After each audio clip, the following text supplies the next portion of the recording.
Peace be with all of you. I'd like to welcome all of you to our glorious capital, Abu Dhabi. And as highlighted by Dr. Ibtisam, 10 years of ADSD. We have grown 10 years old now, and hopefully we have become more mature. If you allow me, I will give my speech in English as usual.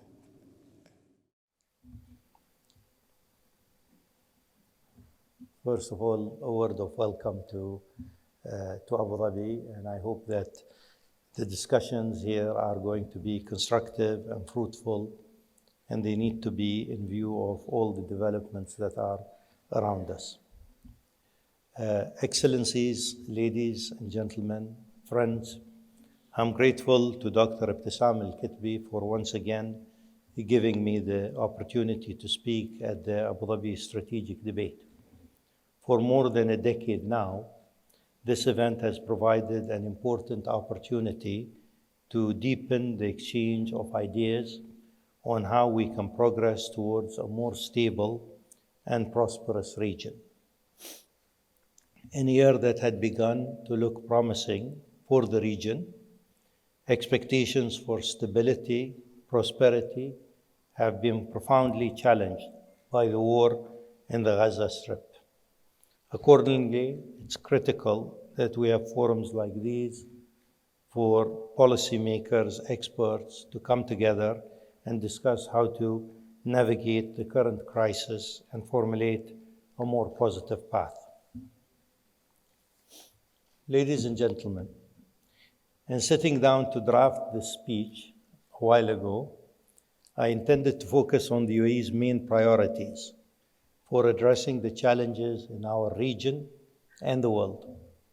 The central pillar of our effort is to work on an agenda of shared stability and prosperity in the region, and on our tools of de-escalation, partnerships, building bridges, and diplomacy, as well as our focus on a geo-economic outlook for ourselves and the region. Yet, as is frequently the case in the region, major disruption to this positive momentum has intervened. The escalation since Hamas attack on 7 October and subsequent crisis has thrown the region into yet another significant period of violence and chaos. While the UAE is in the midst of these regional developments and is the sole Arab representative in the UN Security Council, we have tried and continue to help alleviate much of the suffering that is inevitable in such tragic events. I'll discuss this further in my speech today, but would like to emphasize that in a region such as ours, we must be cognizant that our national ambitions and vision for the future must endure. In other words, we must be able to address regional crises as significant as we are seeing today, but in parallel, continue with our overarching plans to ensure that we are part of a collective and inclusive global progress. Ladies and gentlemen, we must adopt a positive and ambitious perspective for the region. It is crucial to develop a well-defined roadmap that addresses the region's evolving demographics and resource constraints, generates new opportunities, and integrates cutting-edge technology. Our commitment to this cause must persist through proactive governance and institutional leadership, and we should endeavor to maintain our forward momentum despite regional crises. COP28 is just one more example of our commitment to multilateralism, to partnering with other countries to solve common challenges. This multilateralism is a fundamental principle in our international relations. The UAE illustrated this when it became the first country in the Middle East to sign the Paris Agreement on climate change in 2015. In 2023, this commitment to multilateral engagement has deepened on various fronts. We've nearly completed our term as a non-permanent member of the UN Security Council. Our diplomatic team, led by His Highness Sheikh Abdullah bin Zayed Al Nahyan, the Foreign Minister, has worked diligently towards bridge building and formulating consensus as part of the Council over the last 2 years. When we assumed our seat, we were preparing for a term in which we would focus on concerns such as international development, improving the lives of people in sub-Saharan Africa, issues concerning women, peace and security. The conflict in Ukraine took the world by surprise and subsequently dominated the agenda. But this only solidified our intention to serve as a bridge that could facilitate dialogue between differing parties, especially the Permanent Five. I cannot stand here and claim that we've had breakthrough achievements on that front, but I believe we have facilitated dialogue with a view to finding political solutions. And we have received criticism for taking this independent yet constructive approach. But as I have said before, if countries our size marginalize themselves, they will be marginal. So we are prepared to receive criticism if we think it might ultimately lead to positive, impactful change. The UAE has looked at the Ukraine conflict from a principled position, in line with international law and respect for national sovereignty. We've always stressed that the interest of the international system, the war in Ukraine, should be resolved through a political solution. The longer conflicts continue, the more innocent people will suffer, and the more complications it will create in the international system. I must always caution that reactions towards Ukraine and Gaza will be examined in unison in terms of the international community's approach and response. And we will end up with an uneven picture of how we view international order and human rights. The UAE has also engaged in economic multilateralism this year. We participated in the G20 thanks to the generous invitation of our Indian hosts, of the Indian hosts. This is the fourth time we have participated in the G20, having previously been invited by France, Saudi Arabia, and Indonesia. It is unusual for a non-member to be invited as frequently as the UAE has been. I would like to think it is because we have demonstrated that we always take that responsibility seriously. We bring something to the table and work diligently to contribute to constructive outcomes. Our participation in the G20 aligns with what I see as a shift from a more geopolitical approach to one that emphasizes geoeconomics. This is rooted in the essential insight that strengthening economic relations can support better political outcomes. Economic ties help to build shared prosperity, which can underpin an interest in shared stability. This has also informed our decision earlier this year to join the BRICS group formally in January next year. This decision has been misrepresented by some commentators as a geopolitical shift, a choice of one set of partners over another. This did not feature in our thinking at all. The BRICS group is simply another important multilateral platform, one that offers us the opportunity to engage with emerging and developing economies and to build economic cooperation and dialogue. And COP28 will represent another critically important milestone in our ongoing commitment to championing multilateralism. The world needs COP28 to succeed. COP28 UAE will be the first global stocktake that will underline what progress the world is making on delivering the goals of the Paris Agreement. We already know that the assessment is not optimistic.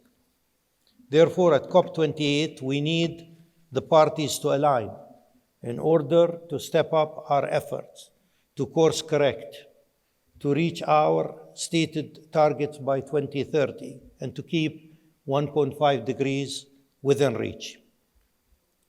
The COP28 President, Dr. Sultan Al-Jaber, has spent the year listening to key stakeholders from governments, civil society, and the private sector around the world. In response, the UAE has formulated a clear agenda and is driving towards ambitious outcomes to fast-track a just and orderly energy transition, further develop climate finance, focus on lives and livelihoods, and foster inclusion. But we cannot do this alone. This is a collective process.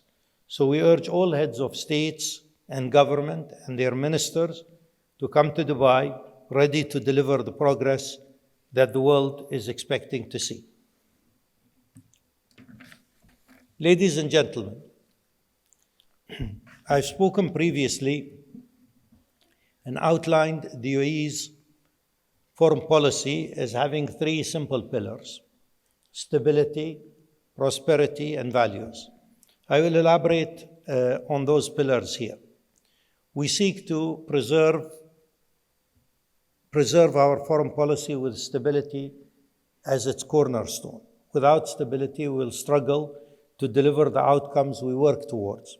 In many ways, this requires a continuation of the UAE's path since its founding. The UAE confronts extremism in all forms. We work to find political solutions to conflicts. We move quickly to avoid the formation of power vacuums, and we take responsible action at home to avoid regional destabilization, as demonstrated with our peaceful and nuclear power program. However, in recent years, diplomacy and de-escalation has gained more importance and centrality under this pillar of our foreign policy. We will not always see eye to eye with some of our non-Arab neighbors, but we remain firmly committed to de-escalating tensions and relying more on diplomacy and dialogue as an important tool for bringing stability. We've always worked closely with partners to achieve stability, including friends in the region, such as Saudi Arabia and Egypt. Partnerships are fundamental to the UAE's approach towards problem solving. In a changing global order, we value our strategic partners in the wider international community, especially the United States and our long-term allies in Europe. There is no doubt that the United States has demonstrated its centrality within the international system in the Ukraine conflict, and this reflects in what I see as changes within that system. At the same time, we also look east towards partners such as India, Japan, China, South Korea, and Indonesia. We feel that significant prospect and opportunities for growth and diversification lie east. The UAE does not see a contradiction between these relationships in the West and the East, as we seek to multiply contacts and build bridges between countries and expand opportunities. It is a balance that's not easy, but is necessary. But as I described earlier, the conflict between Israel and Hamas in Gaza remains part of the perils of our regional environment. The events unfolding are horrific and represent a profound setback for the region. The unprecedented scale of attacks on Israeli civilians that initiated this crisis represented a serious escalation in the conflict. Nothing can justify attacks targeting civilians. At the same time, we are deeply concerned by the unparalleled response of the Israeli government and military. The disproportionate attack on civilians cannot be justified and adds further fuel to the prospects of greater radicalization in the region. The immediate priority is to continue to work hard to achieve a humanitarian ceasefire and substantial relief to address dire conditions in Gaza. In parallel, we must ensure that this war does not spread regionally, and the best guarantee is to end the current violence and hostility as soon as possible. The region has suffered far too much for far too long. Innocent civilians and families on both sides of the divide are being devastated by the ongoing conflict. The recent scars will continue to haunt both communities for many, many more years. Underlying the current crisis initiated by the October 7 attack is a serious failure of the policy of containing the Palestinians. And it would be an epic historical tragedy if we don't course correct and re-engage politically on the issue of borders, refugees, and East Jerusalem. The only pathway to achieve lasting peace and security for both the Palestinian and the Israeli people is through a political process to achieve the two-state solution with an independent Palestinian state based on the 1967 borders with East Jerusalem as its capital. This outcome will be in the interest of both the Palestinians and the Israeli people. Let us hope that out of these violent and tragic events of the past few weeks and continuing, a real commitment to a two-state solution will emerge. This will require the unceasing commitment of the international community. Ladies and gentlemen, as we address the crisis in Gaza, we realize that a focus on the future is essential. Stability is one vital pillar of our foreign policy, but it goes hand in hand with prosperity. And prosperity and stability are closely interlinked. To prosper economically, we require security for people to invest, trade, and work in the UAE and the region. However, shared prosperity can also be a tool for building shared stability. By building economic links in the region, we strengthen interdependence between countries, providing incentives for all countries to maintain stability in their relations. Trade and investment links also help improve the quality of life for people across the region, which results in less motivation to turn to extremism and violence. So as we build our own prosperity through diversifying the economy, developing new sectors of economic activity, such as renewable energy and artificial intelligence, we are also working hard to advance shared prosperity. For example, we've been formulating free trade agreements, and in the last few years have signed agreements with India, Israel, Indonesia, Turkey, Georgia, and Cambodia, and working on many more.